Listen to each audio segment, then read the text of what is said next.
Hello, and welcome to a special edition of East Brunswick Television. I'm Professor Angus Kress Gillespie of Rutgers University, and with me in the studio today is my guest, Michael Aaron Rockland.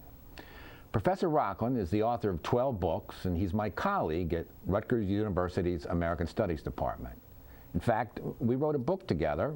It was called Looking for America on the New Jersey Turnpike, which, I'm proud to say, the State Library has named as one of the 10 best books ever written about New Jersey. Rockland's previous novel, A Bliss Case, was a New York Times Notable Book of the Year.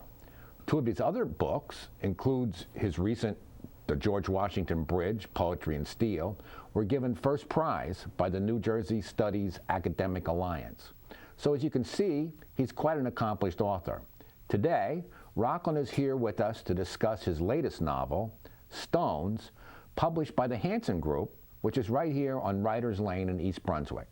Stones is a novel that takes place in Brooklyn, Queens, and farther out on Long Island, and has as its protagonist Jack Burke, who accompanies his aged mother Rachel. It not only contemplates the tombstones and lives of family members who lie under them, but he also contemplates the stones that, according to Jewish custom, he places on those tombstones.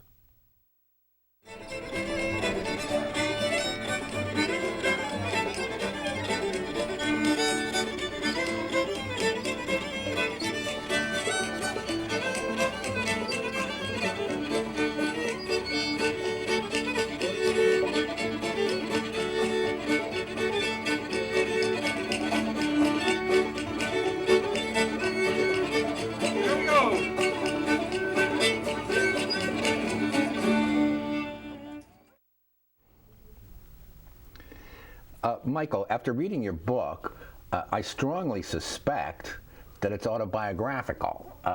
To what extent is Jack Burke, the main character, actually Michael Rockland?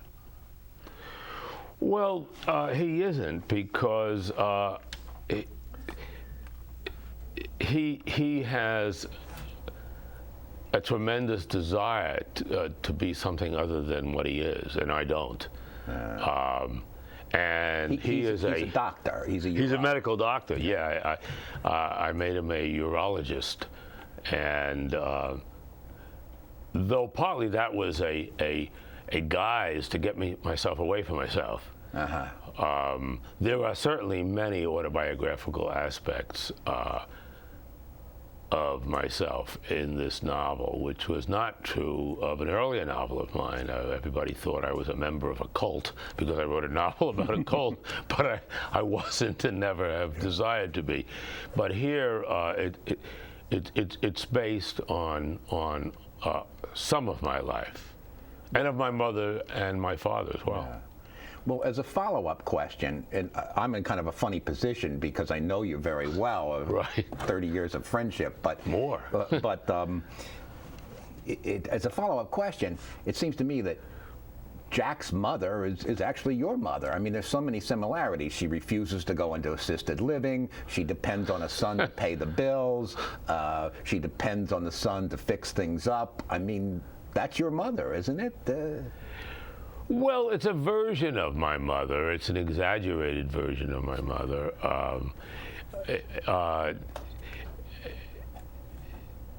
But the focus of the novel, I mean, the novel's called Stones, and it is based, not so much based, it was evoked by or inspired by a trip I used to make with my mother once a year. That part is real.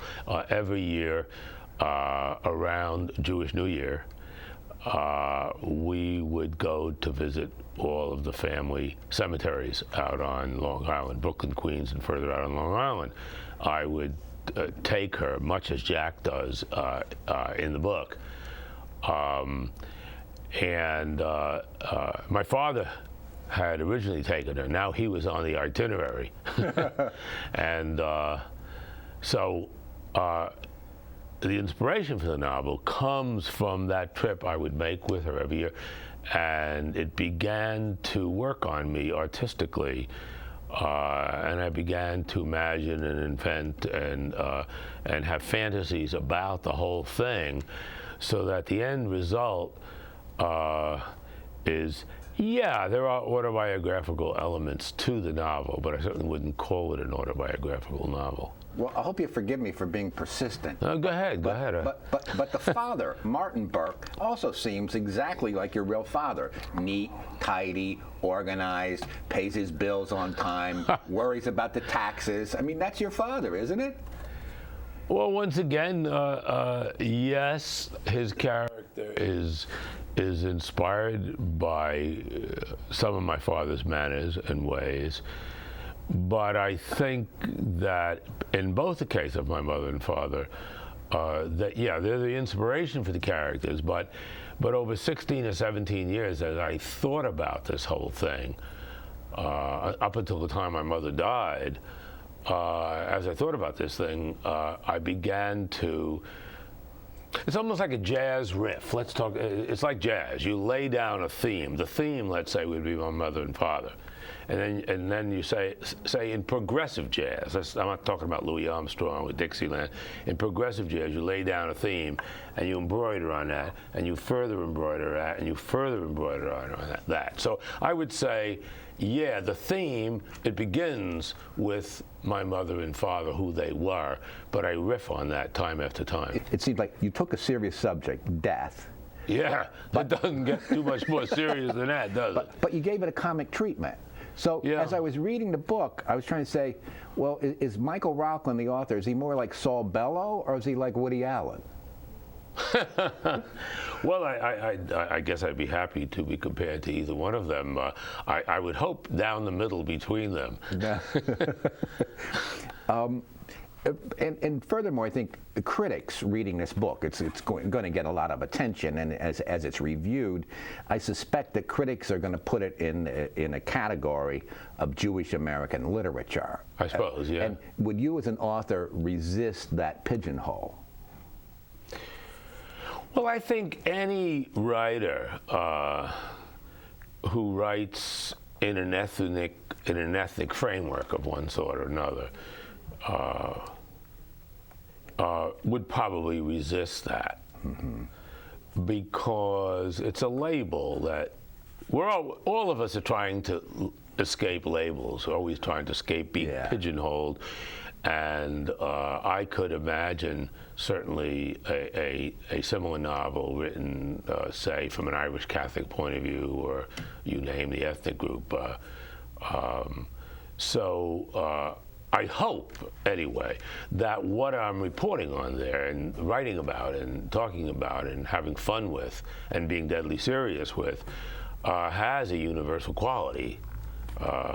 I would hope that the book would be as interesting to non-Jews as it is to Jews. I would hope so. Yeah. Can't swear to it. In a similar vein, as I was reading the book, I was struck with your attention to the details of the geography of New York City and Long Island, and right. You mentioned specifically like the BQE, the Beltway, right. The LIE, things that are familiar to New Yorkers, and so sure. And so I was thinking as I was reading this. Henry James, Edith Wharton, Tom Wolfe, they all wrote about New York. So again, I sort of foresee that critics might call this a New York novel. Would you be comfortable with that label? Well, the characters do go slightly beyond Manhattan, Brooklyn and Queens, into Nassau County. Yeah. So I think I would call it more of a Long Island novel. Yeah. I think I could be seen as a New York novel, but the novel never sets foot in Manhattan. Drives across Manhattan at one You sort of point, go from the Bronx to Long Island. Well, you go for, it starts in New Jersey. Jack Yeah. lives in New Jersey and goes to the Bronx and then to Long Island. In fact, there's a comic line in there where his mother, when he says, "You were going to Long Island," she says, "I didn't know we were going to Long Island. I thought we were going to Brooklyn and Queens." And he says to her, "Well, Brooklyn and Queens are on Long Island." "They are," she says.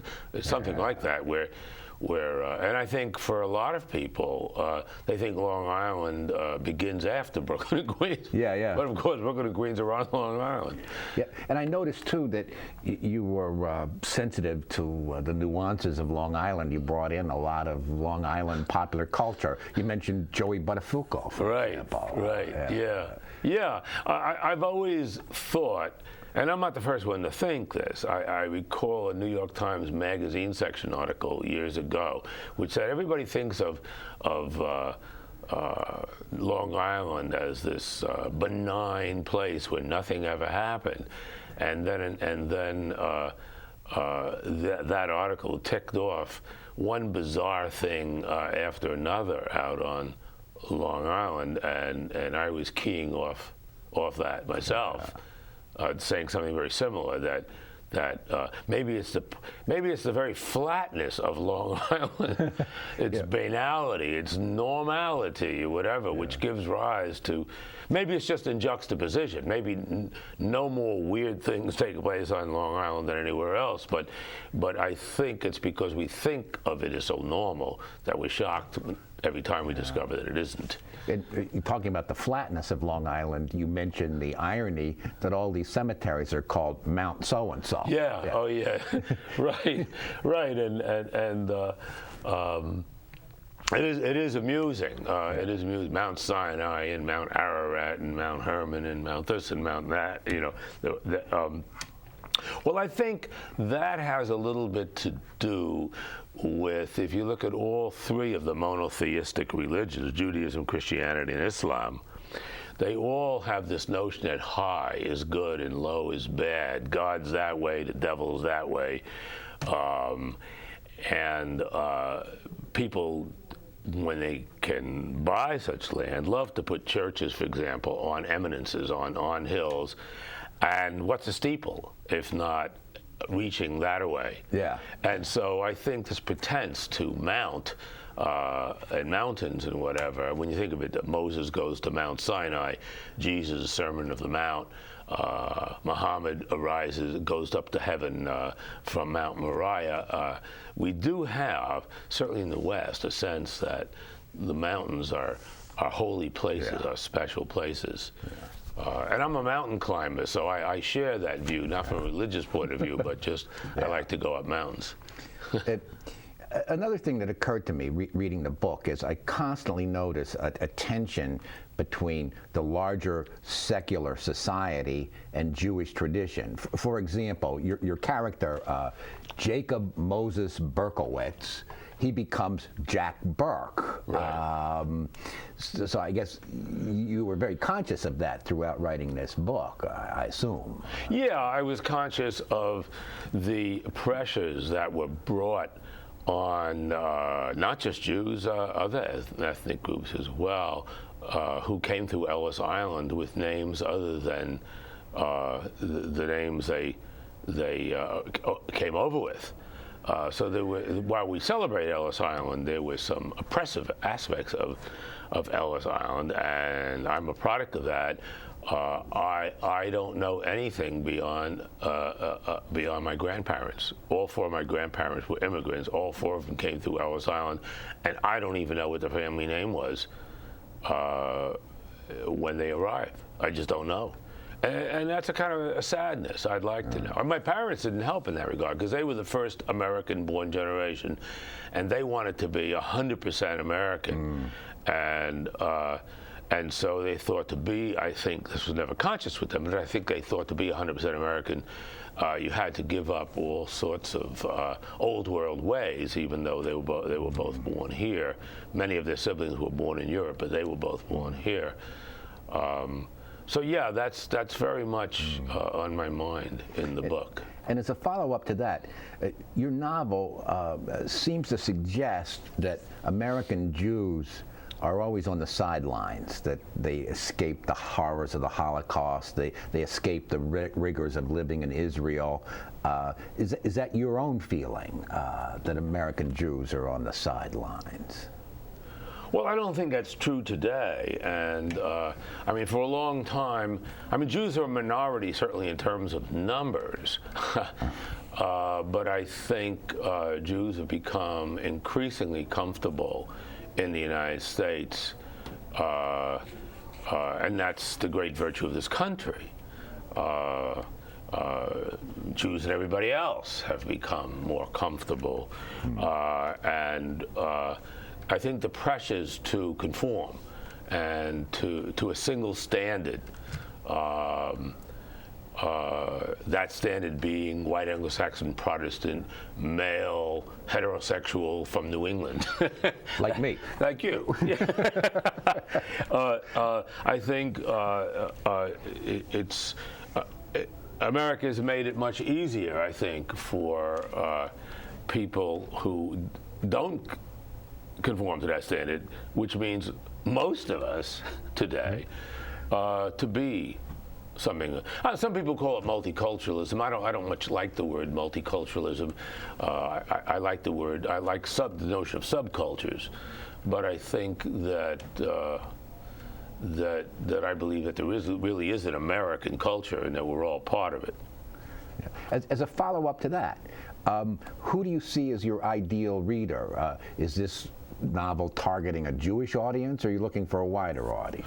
Oh, I'm definitely looking for a wider audience. I don't think I wrote this book specifically with Jews in mind. It's possible that my reading audience will be disproportionately Jewish because the novel's about Jews, but we all read novels about black people. We read novels about gay people. You don't have to be that old ad for Levy's rye bread. You don't have to be Jewish to like Levy's rye bread. Well, I hope the same thing is true of my novel. Yeah.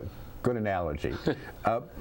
Michael, it seems that in your writing, we haven't talked about this so far, but you seem to go back and forth between fiction and scholarship. Like we were here in this studio a year ago, and you'd written a book about the George Washington Bridge. So how do you go back and forth? What's your method? Well, it helps to be schizophrenic.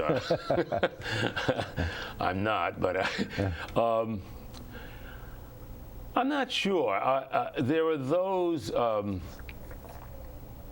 fans, let's say, who would say, "Well, he's a real Renaissance man. He does, and I don't just go back and forth between scholarship and fiction. I go back and forth between journalism, scholarship, and fiction. I go back and forth, and as you know, I also made a movie at one point and acted in it, and you've written for New Jersey Monthly Magazine. Yeah, right. I'm a regular contributor to New Jersey Monthly Magazine.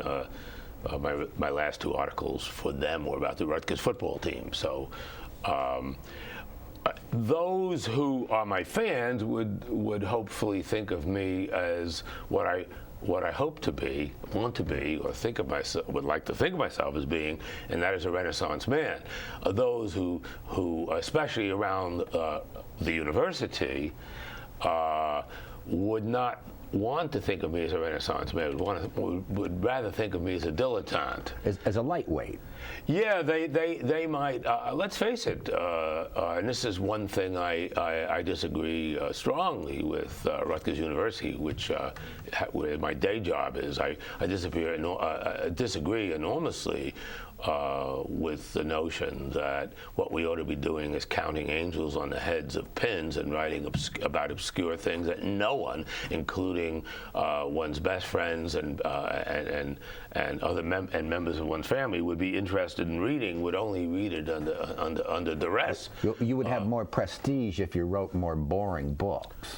Yeah, I had the experience. My very first book, which was based on my doctoral dissertation, which was published by Princeton University Press, so I was kind of made, and I remember going to a party of historians, both Princeton and Rutgers historians, and the host took me by the arm and brought me in and introduced me. The first book was about an Argentine whose name was Sarmiento, and his whole relationship with the United States and that sort of thing. Domingo Faustino Sarmiento. Right, yeah, right. Yeah, everybody should know who that is. he took me by the arm and led me inside. Perhaps, first I thought he was kidding, but with a perfectly straight face, he said, "Gentlemen," and they all were gentlemen, by the way. There were no women professors there. And no minorities. And no minorities, that's right.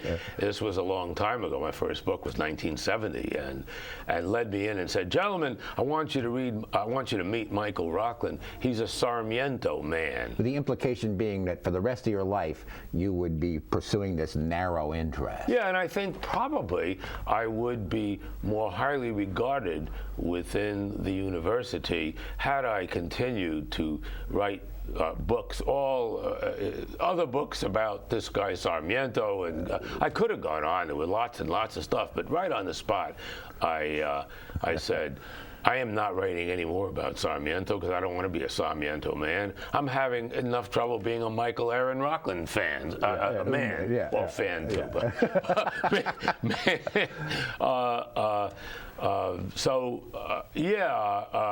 I find. I also feel this way. Those of us who teach in universities should be interesting people. And I think the kind of scholarship that some of our colleagues at the university do makes them very dull and pedantic indeed. And I take great pride in my teaching, and I take great pride in my course evaluations that the students do. And I think probably if I am good at that, it's because I have a lot of good stories to tell. And whenever I see what students write about me, or years later students write to me and they said, "You changed my life with that crazy story you told about such and such." So I guess my idea is that in order to be, for our students to be interested, we have to be interesting people. And so I do a lot of things. Yeah, I'll do a lot of different things. But isn't it true that a reputation for being a good teacher would probably tend to block you from reaching Rutgers' highest professorial rank? Oh yeah, well, that's one of the ironies. I've won 5 major teaching awards, including the National American Studies Teaching Award. Kind of like getting 5 black spots among pirates. Did pirates hand out black spots? Yeah, it's a death threat. Oh, or as little gold stars. Yeah. Let's face it, the extent to which a university is on the make and wishes to be regarded as a first-class university, and in Rutgers' case, we use the term a research university. We didn't used to use that term years ago, but now we are a research university. No, a major research. A major research, exactly right. Well, so in the, if you're in the sciences, it's much clearer, and we want you to be working on a cure for AIDS or cancer or something like that. That's what we want you to do. So we want you to constantly be looking at one issue and maybe coming up with something that will be of great benefit to mankind. But when you're in the humanities, I think it's a very, very different ball game. Yeah. I remember a guy wrote a whole book, on how many times Emerson used a particular word. I mean, who cares how many times Emerson used a particular word? And in this connection, kind of interesting, I was writing the promotion papers for a Rutgers professor, and I showed them to her before submitting them. I said, "Look, I want you to look at this. Have I put your best foot forward? Is there anything you'd like that I left out? Is there anything that you'd like me to take out?" And she said, "Oh, there's one thing in here I wish you wouldn't say." And I said, "What's that?" She says, "Over here where you say I'm a Renaissance woman." I said, "Yes." And she said, "Would you mind taking that out?" I said, "I wouldn't mind taking it out at all, but I can't think of a nicer thing to say about you." She said, "Yes, but it's the kiss of death." Well, in a sense, I have no complaints. I have no sour grapes about this, but as I say, I want to be a Renaissance man when I grow up. Well, getting back to Stones, Right. maybe you could tell us a little bit about this cover illustration. Yeah, this was done by my son Josh, Joshua Rockland. He's my youngest child rather. I have 5 children, and he just graduated from the Mason Grove School. And he's a painter, and I asked him to paint this painting for the cover and more or less described what I had in mind, and then I was delighted when my publishers liked it as much as I did. I mean, this basically shows the 2 central characters of the novel, Jack and his mother, at a tombstone in a graveyard. It's their shadow. It's their shadow, right? It's their shadow on the tombstone. Yeah. And getting back to the book again, Stones, it's an intriguing title. Can you divulge to what Sure. it means or what it implies? Or Absolutely, yeah. It certainly is not a difficult title. It's a title, the reader doesn't have to read the whole book to discover what the title is about, as in the case of some novels or nonfiction books. It's 3 levels of meaning. The first 2 are rather obvious, the tombstones. And then on top of the tombstones, on top of this one here, the Jewish practice when you visit a graveyard to put little stones on top of the headstone rather than flowers. And I have a lot of fun with that and joke around about it. Flowers are prettier, but they blow away after they dry out, like tumbleweed. And so there were these 2 obvious meanings, but the deep meaning and the most important meaning is the stone that sort of resides in my protagonist's heart, the sense that he wishes that he had done something different with his life. Ironically, he wishes he had done exactly what I've done with my life. So It's a kind of self-congratulation in a sense. Maybe so. I never thought about it that way. But I'm a writer, and he wanted to be a writer instead of a doctor. Speaking of being a writer, after 40 years at Rutgers, why don't you just retire and become a full-time writer? You know, people have said that to me, and I don't want to be a full-time writer. I'm a lot more productive being at the university sort of every other day. When you're a university professor at a place like Rutgers, you're given a great amount of freedom to be creative and to be productive. It's the dream job. People say, if you won the New Jersey lottery tomorrow, which I never will because I've never bought a lottery ticket in my life, but if I did and won, what would I be doing the next day? The very next day I'd be doing exactly what I'd be doing now. I'd give you the money, and or I'd get rid of it somehow because I think it would be a real intrusion on my life as it is.